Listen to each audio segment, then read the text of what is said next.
So far, mounted combat has come up in my games only once. Usually I GM D&D style fantasy games where most of the action transpires in the dungeons or other confined places that traditionally are not very accommodating to mounts. Also, mounts come with some extra bookkeeping, as you have to feed them and sometimes buy gear for them. However, the idea of mounts and mounted knights has always interested me, especially if the mounts are exotic. So let's explore all things mounted in GURPS. The first thing that you should keep in mind when playing a character with a mount is your character's weight. In many cases it is not very important, but this is not one of them. Not only you have to keep note of your weight, but also the weight of your carried gear and gear carried by the mount itself. It's a good idea to note down the encumbrance levels for your mount with and without the rider. Basic set states that very few mounts willingly carry more than their medium encumbrance. There is more information on how much horses and camels can carry and need to eat on pages 32 and 33 of GURPS Low-Tech Companion 2. Now let's talk about the advantages and disadvantages related to riding or being ridden. The mount itself, depending on its nature and the nature of your character, can either be bought for money as normal equipment or as an ally. In that case, it probably should be constantly available unless it's a summonable creature. Animal empathy is a useful advantage for those who want to calm down a startled horse or tame a wild beast to use as a mount. Catfall can be incidentally useful if you get blown out of your saddle often, but it's probably a better idea to prevent that from happening than to buy catfall.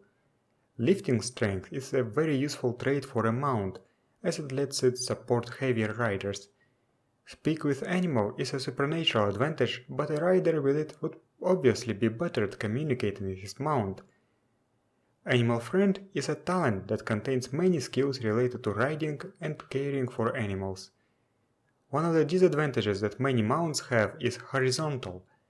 The important part here is that kicks are penalized unless the mount has claws.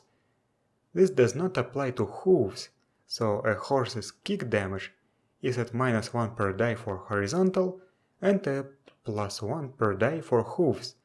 That's not very intuitive, but it does result in just thrust crushing damage.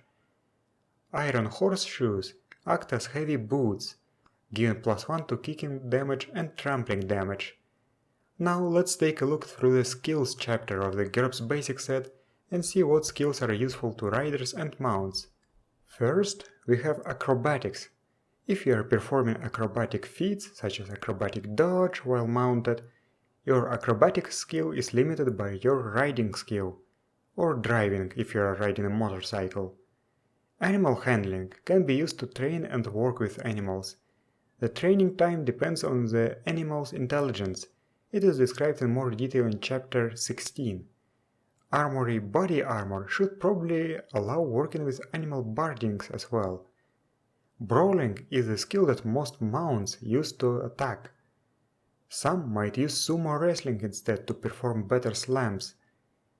Climbing could be useful to, for example, climb into the howdah carried by an elephant or ride a sandworm. Driving is somewhat related to mounted combat, as some of the rules are the same for mounted combat and vehicular combat. Motorcycle jousting could be a thing in your setting.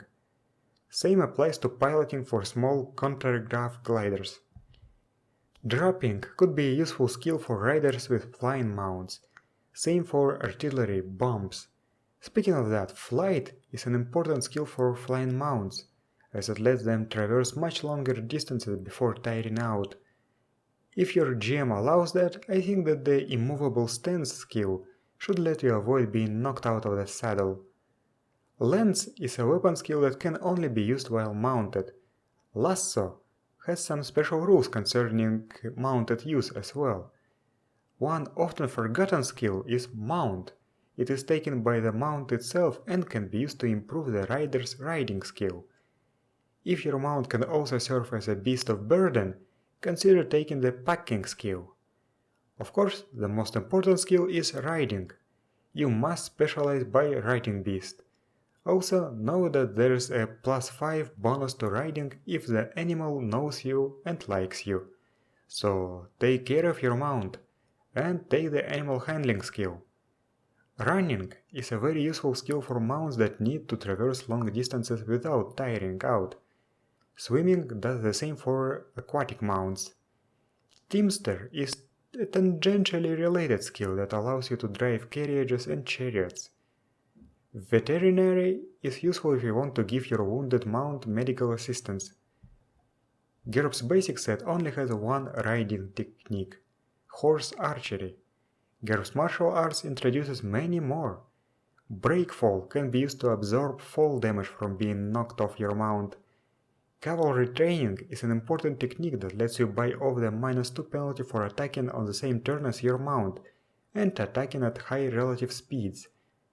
Combat riding, again, may be extremely important, as it lets you control your mount in combat better and can be used instead of riding as a weapon skill limit.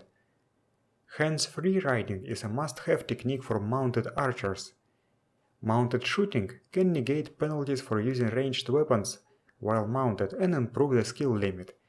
The aforementioned horse archery technique is just a specific variant of mounted shooting, used with a bow skill when riding horses. Mounted shooting is a more generic technique. Quick mount lets you get in the saddle more quickly. Staying seated improves your ability to stay in the saddle. There are some additional bits in GURPS fantasy. Hang from saddle, shoot backward, and shoot over mount mitigate penalties for tricky shooting while mounted. Hang from saddle can be used without actual shooting too. No hands riding is, I assume, an older version of the hands-free riding technique from GURPS martial arts. GURPS furries has some techniques that can be useful for the mounts. Dual back kick, rearing kick, and stamp. Pyramid 3 111 also had the full breaking technique. Now let's talk about mounted combat rules. First thing we have to keep in mind is that most mounts take up multiple hexes on the tactical map. For example, a horse takes up 3. The rider is in the center of a 3-hex mount or the front of a 2-hex mount. Larger mounts may allow the rider to stand up and move around on its back. A horse-sized or larger mount can have more riders behind the one controlling the mount. The controlling rider has an extra -1 to riding skill in such situation, and the extra riders fall off more easily. When moving multi-hex figures, the head controls the movement and the rest of the body follows. Also, when a figure 2 or more hexes in size moves through a smaller one, it is treated as a slam. These rules are described on page 392 of GURPS basic set. Also, many mounts have the enhanced move advantage, so it is suggested to familiarize yourself with the high-speed movement rules on pages 394 to 396 of GURPS basic set. The latter page is also where the mounted combat rules start. To use mounted combat, you have to mount your beast first, obviously. This takes 2 maneuvers: move to jump or climb up, and change posture to seat yourself. Alternatively, you can do it with a single maneuver, by making a riding, acrobatics, or jumping roll at -3, or no penalty if using stirrups. If you fail, you fall. This can be improved with a quick mount technique. Dismounting requires a single change posture maneuver if the mount has not moved or moved only a step. Otherwise, you have to jump off with a move or move and attack maneuver and make an acrobatics or jumping roll to avoid falling. If the mount makes a successful dexterity roll to perform a difficult action, the rider must make a riding roll to avoid being unseated. If the mount fails that dexterity roll, then it falls, risking breaking a leg and crushing the rider as well. To control your mount, you must use foot pressure and voice. However, it is better to use hands as well, because hands-free riding imposes a -3 penalty to all riding rolls, and one-handed riding imposes a -1 penalty to all riding rolls. The hands-free riding technique eliminates these. While the mount is bucking, You may also want to put away your weapon. That requires a ready maneuver and a dexterity -3 roll. Non-sapient mounts without war training are easily spooked in dangerous situations such as combat. All combat riding rolls are at -3 for a well-broken mount without war training, and a -6 or worse for one that is not fully broken. War training is a lengthy process that takes a year and makes the mount more expensive. The mount can also receive additional combat training up to 3 more years to give +1 per year on all riding and animal handling rolls in combat, but such mounts are extremely expensive. Before TL4, mounts are trained to enter the battle and fight. On TL4 and higher, they are instead trained to be reliable transportation, not afraid of gunfire and screams. If the mount has no war training, the rider has to make a riding +2 roll to make the mount charge into or over an obstacle, onto bad footing, or perform risky maneuvers, unless it's a life or death situation. Failure spooks the mount, but I will talk about spooked mounts later.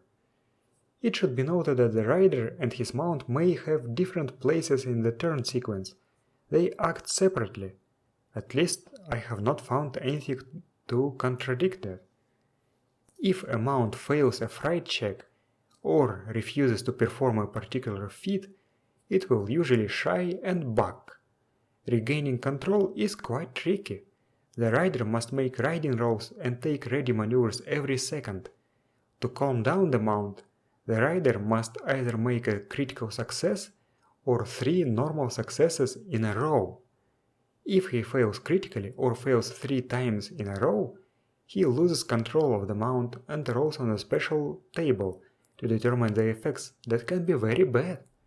During this fight for control, the mount and the rider can dodge, but not use any other active defenses. In combat, both the rider and mount can attack. The mount usually only attacks if it is war trained.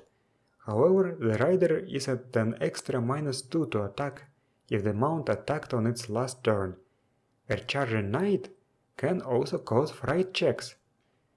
A rider uses melee weapons at the lower of his melee weapon skill or riding skill.